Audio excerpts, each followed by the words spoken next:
In agile teams, you will hear two words again and again: epic and user story. They sound big and technical, but today I promise to explain both in the simplest way possible using just one easy example. By the end of this video, you will know exactly what an epic is, what a user story is, and how they connect to each other. Let's begin. Quick hello, this is day 8 of our 340 days series. Today we learn how agile teams break that big problem down into smaller and smaller pieces, starting with the epic and user story. With the user story, let's go. Let's use one easy example for both. Our movie app from day 6. An epic is one simple line. It is a big goal, so big that it need many smaller pieces of work to actually complete it.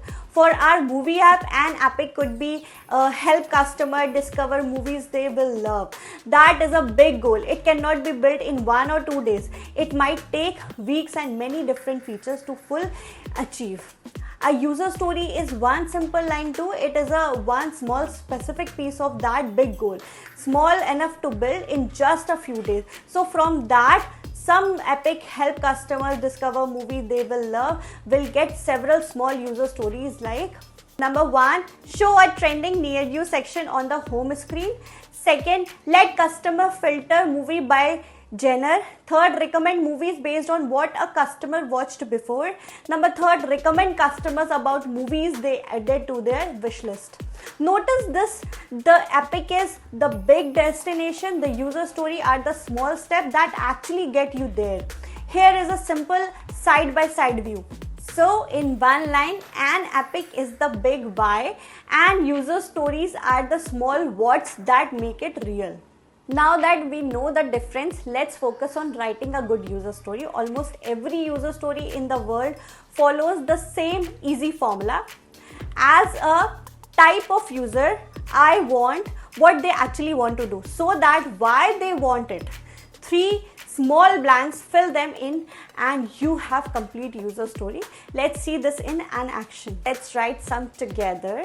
So let's take our epic, help customer discover movies they will love, and turn each smaller pieces into a proper user story using our formula. That is, so the first user show story, show a trending near you section on the home screen. It's like, as a customer, I want to see a trending near you section on the home screen so that I can quickly find the popular movies without searching. Number 2, let customers filter movie by genre. So it's like, as a customer, I want to filter movies by genre so that I can find the kind of movie I am in the mood for.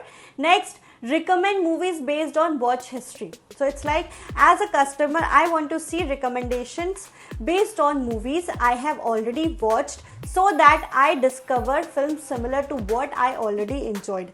Next, remind customer about their wish list. So it's like, as a customer, I want a reminder about movies in my wish list so that I can do not forget the ones I watch to watch. Next, remind customers about their watch list. So it's like, as a customer, I want a reminder about movies in my watch list so that I do not forget that the ones I wanted to watch. See what happened. One big epic become 4 small user stories. This is exactly how a product owner or BA turns a big goal into a work development team can actually build, one piece at a time. How you know a story is done? A user story alone is not enough. You also need to say exactly what done looks like. This is called acceptance criteria and it is similar than it sounds. It is just a short checklist. Let's add acceptance criteria to our first story.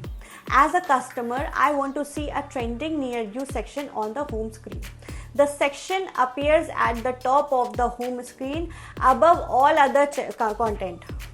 The section only appears if there are at least 5 trending movies available. Next, tapping a movie in their section opens its detail page. Next, if no trending data is available, the section is hidden completely instead of showing all empty box. Now there is no room for confusion. A developer knows exactly what to build and a tester knows exactly what to test. Now let's talk about the 3 simple mistakes to avoid. Mistake number 1, writing a user story that is actually an epic in disguise.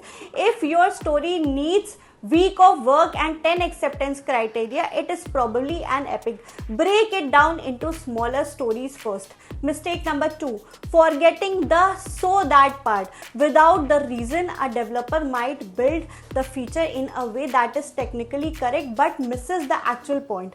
The why guides good decisions. Mistake number 3, writing acceptance criteria that is vague. Something like the section should work well is not testable. Always write criteria that someone can check with a clear yes or no. Here are 2 short templates, one for an epic, one for an user story. Save both. Epic, one big goal that will take multiple stories to complete, and story as a user, I want what goal, so that the reason. Acceptance criteria number 1, clear testable condition. Acceptance criteria number 2, clear testable condition. Acceptance criteria number 3, clear testable condition. Use these to turn your day 6 BRD practical into a full epic with its own set of user story. That is a great next step for your portfolio too. If this video helped you, please like it and subscribe. This is a full 40 days series, completely free, completely step by step. So tell me in the comments, try writing one epic and one user story for any app you use daily and share it below. I read every comment. See you tomorrow in day 8. Thank you so much.